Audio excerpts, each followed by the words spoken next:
জুড়ে হেফাজতের নেতা কর্মীদেরকে আগামী মাসগুলোতে গোটা বাংলাদেশ জুড়ে নারীর ন্যায্য অধিকার আদায়ের জন্য মাঠে নামতে হবে, মাঠে নামতে হবে।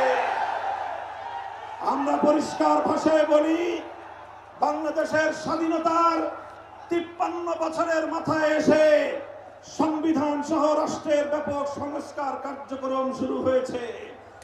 এই সংস্কার কার্যক্রম চলাকালীন সময়ে বহুত্ববাদের মতো এই বিতর্কিত একত্ববাদ বিরোধী কোন কনসেপ্ট বাংলার মানুষ গ্রহণ করবে না। আমরা সংবিধানে আল্লাহর উপর অবিচল আস্থা এবং বিশ্বাসকে পুনর্বহালের দাবি করেছি। এই দাবি বাস্তবায়নের জন্য আগামী দিনে হেফাজতে ইসলাম বাংলাদেশ কঠোর কোন সিদ্ধান্ত নিতে হলে হেফাজত সেই সিদ্ধান্ত নেবে ইনশাআল্লাহ। আমরা পরিষ্কার ভাষায় বলি, ডক্টর ইউনূস সাহেবের সাথে হেফাজতের কেন্দ্রীয় নেতৃবৃন্দ অনেকবার সাক্ষাৎ করে বিনয়ের সঙ্গে আবেদন করেছি আমাদের বিরুদ্ধে ফ্যাসিবাদী আমলে দায়েরকৃত মিথ্যা মামলাগুলো প্রত্যাহার করেন। কিন্তু কেন যেন মনে হচ্ছে আমাদের সোজা আঙ্গুলে বুঝি ঘি উঠবে না।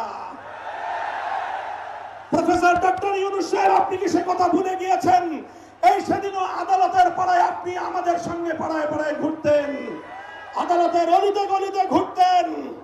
আমরা পরিষ্কার ভাষায় বলছি, আগামী 2 মাসের মধ্যে যদি হেফাজতে ইসলামের বিরুদ্ধে দায়েরকৃত মামলাগুলো প্রত্যাহার না হয়, হেফাজতে ইসলাম বাংলাদেশ সে মামলা বাতিল করার জন্য যা করতে হয় তাই করবে, তাই করবে ইনশাআল্লাহ।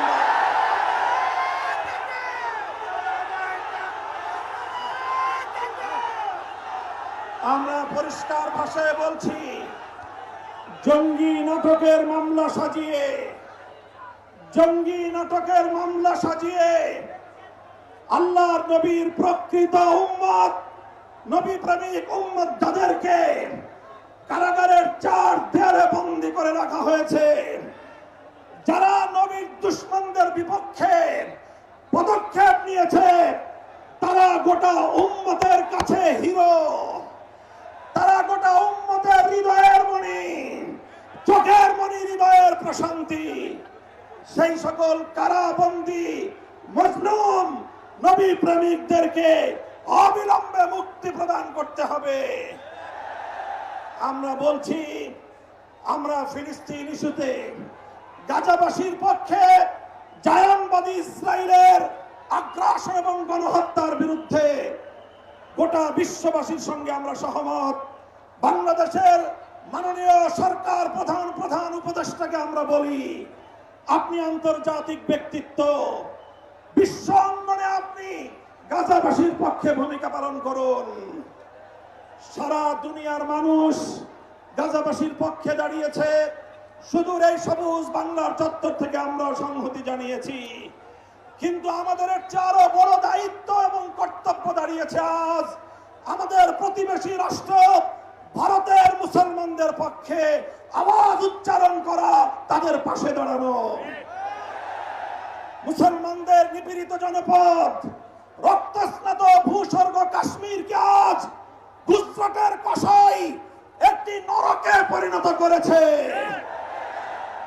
বিতর্কিত ওয়াকফ আইন সংশোধনী বিল 2025 পাশ করে শত শত বছর ধরে মুসলমানদের ব্যক্তিগত এবং তাদের যে প্রপার্টিগুলো আল্লাহর নামে ওয়াকফ করা হয়েছে, মসজিদ, মাদ্রাসা, কবরস্থান সহ ধর্মীয় কাজের জন্য, সেই ওয়াকফ সম্পত্তিতে সেই ভারতের হিন্দুত্ববাদী সরকার নখ বসাতে চায়, আঙুল বসাতে চায়। সে আঙুল আমরা ভেঙে গুড়িয়ে দেবো ইনশাআল্লাহ।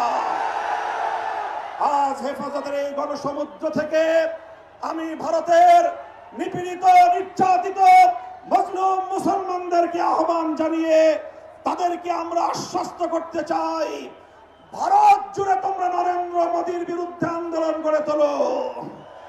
তোমরা সকল নিপীড়ন বন্ধ করার জন্য মাঠে নেমে আসো। সীমান্তের এপার থেকে বাংলার 18 কোটি মানুষ ইতিহাস তোমাদের সঙ্গে সংহতি জানাবে ইনশাআল্লাহ। সংগ্রামী সাথী ও বন্ধুগণ, প্রফেসর ডক্টর ইউনূস সাহেব এবং অন্তর্বর্তীকালীন সরকারকে আমরা একটা বার্তা দিয়ে দিতে চাই।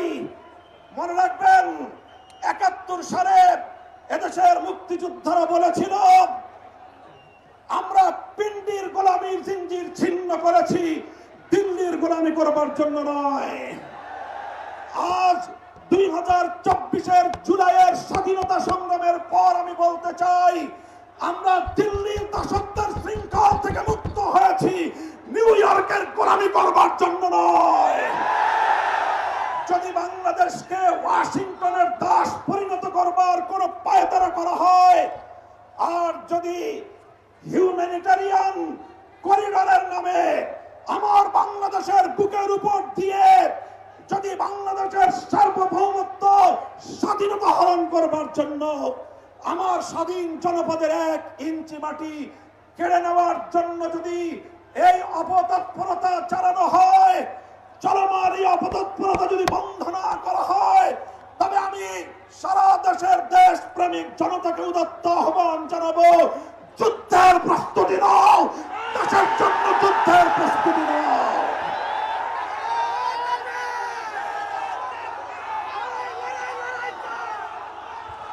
আমরা আমার দেশের প্রতি ইঞ্চি মাটি আমার জায়নামাজের মাটি। আবার বলছি, আমার স্বাধীন বাংলার প্রতি ইঞ্চি মাটি আমার পবিত্র জায়নামাজের মাটি। দিল্লি বা ওয়াশিংটন, পিকিং বা মস্কো যারা এ মাটির দিকে চোখ তুলে তাকাবে, আমরা তাদের বিরুদ্ধে বারুদ হয়ে মাঠে নামবো ইনশাআল্লাহ। সংগ্রামী সাথী ও বন্ধুগণ, ফ্যাসিবাদী আওয়ামী লীগকে সন্ত্রাসী সংগঠন হিসেবে ঘোষণা করবার যে দাবি জানানো হয়েছে, মনে করবেন না এটা আমাদের দুর্বল কোনো দাবি। আমরা 2013 সালে ফ্যাসিবাদী আওয়ামী লীগের বুলেটের আঘাতে রক্তাক্ত হয়েছি। 2021 সালে আমাদেরকে হত্যা করেছে, বছরের পর বছর বিনা বিচারে আমাদেরকে কারারুদ্ধ করে রেখেছে। সেই সন্ত্রাসী সংগঠন আওয়ামী লীগকে আবার বাংলাদেশের রাজনীতিতে যদি পুনর্বাসন করবার কোন দুঃস্বপ্ন কেউ দেখেন, তাহলে আমরা পরিষ্কার ভাষায় বলে দেই, তার সঙ্গে আমরা আওয়ামী লীগের চেয়ে ভিন্ন কোনো আচরণ করব না। শেখ হাসিনা গিয়েছে যেই পথে, আওয়ামী লীগের দালালরাও যাবে সেই পথে। কোন রাজনৈতিক দল অথবা সরকারের মধ্যে ঘাপটি মেরে বসে থাকা ফ্যাসিবাদের কোন দোসর যদি বাংলার রাজনীতিতে এই ফ্যাসিবাদী শক্তিকে পুনর্বাসিত করবার পায়তারা চালায়, তাদের সঙ্গে আমরা লড়াই করব ইনশাআল্লাহ। সংগ্রামী সাথী ও বন্ধুগণ, সর্বশেষ আমাদের কথা হলো এই, শাপলার শহীদ যারা শাহাদাত বরণ করেছেন, ইনশাআল্লাহ হেফাজতে ইসলাম বাংলাদেশ প্রতিটি শহীদ পরিবারের পাশে দাঁড়িয়েছে। শাপলার সকল শহীদদের পরিচয়গুলো যতটুকু সম্ভব ফ্যাসিবাদী আমলে অধিকাংশ বীর শহীদদের লাশ গুম করা হয়েছে, লাওয়ারিস হিসেবে তাদেরকে দাফন করা হয়েছে। সরকারের তৎকালীন গোয়েন্দা সংস্থার কাছে যদি তার কোনো তথ্য থেকে থাকে, আমি বর্তমান সরকারের কাছে দাবি জানাবো, আমার শাপলা চত্বরের বেওয়ারিশ হিসেবে দাফন হওয়া প্রতিটি লাশ, গুম হওয়া প্রতিটি শহীদের তথ্য উদ্ঘাটন করতে হবে, জাতির কাছে প্রকাশ করতে হবে। এর বাইরে গোটা বাংলাদেশে যতজন বীর শহীদান রয়েছেন, প্রত্যেক শহীদের পরিবারের সঙ্গে যোগাযোগ করে আমাদের সর্বশেষ ভেরিফিকেশন এবং যাচাইয়ের কাজ চলছে। ইনশাআল্লাহ আমরা শাপলার রক্তে রঞ্জিত এই মে মাসের মধ্যে হেফাজতে ইসলামের পক্ষ থেকে আমাদের ভেরিফাইড সেই সকল বীর জাতীয় শহীদানদের পরিচয় এবং তাদের গৌরবগাথা ইতিহাস জাতির সামনে আমরা তুলে ধরবো ইনশাআল্লাহ। সেই সকল রক্তেরাঙা শাপলার বীর শহীদানদের স্মৃতি বিজড়িত ইমানের দুর্দমনীয় কাফেলা, শাপলা চত্বরের শহীদি কাফেলা হেফাজতে ইসলাম বাংলাদেশকে আমি আজ বাংলাদেশের স্বাধীনতার অতন্দ্র প্রহরী হিসেবে ঘোষণা করতে চাই। আমরা বলতে চাই, বাংলাদেশের ইসলাম এবং স্বাধীনতা এক সূত্রে গাঁথা। বাংলাদেশের ইসলাম এবং স্বাধীনতা এক সূত্রে গাঁথা। যারা বাংলাদেশে ইসলামের উপর আঘাত করে তারাই স্বাধীনতার দুশ্মন, তারাই স্বাধীনতার শত্রু। আগামী দিনে দেশ এবং ইসলাম স্বাধীনতার এই শত্রুদেরকে যেখানেই পাওয়া যাবে সেখানেই প্রতিহত করতে হবে, সেখানেই প্রতিহত করতে হবে। যদি এজন্য আমাদেরকে আরো জীবন দিতে হয়, যদি এজন্য আমাদেরকে আরো রক্ত দিতে হয়, আরো ত্যাগের কোরবানি স্বীকার করতে হয়, যদি আরো বড় করে নজরানা পেশ করতে হয়, শাহাদাতের রক্ত দেওয়ার জন্য জীবন বিপন্ন করে দেশ এবং ইসলামকে রক্ষা করার জন্য আল্লামা বাবু নগরীর হাতে শপথ গ্রহণ করতে কারা কারা প্রস্তুত আছো? হাত তুলে শপথ করো।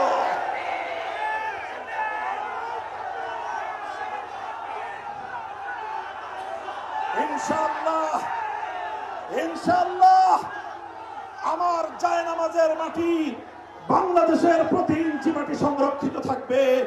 আমার ভবিষ্যৎ প্রজন্ম এদেশে ঈমান নিয়ে, ইসলাম নিয়ে বাঁচবে ইনশাআল্লাহ। নাসরুম মিনাল্লাহি ওয়া ফাতহুন করিব ওয়া আখিরু দাওয়ানা আলহামদুলিল্লাহি রাব্বিল আলামিন। আসসালামু আলাইকুম ওয়া রাহমাতুল্লাহ।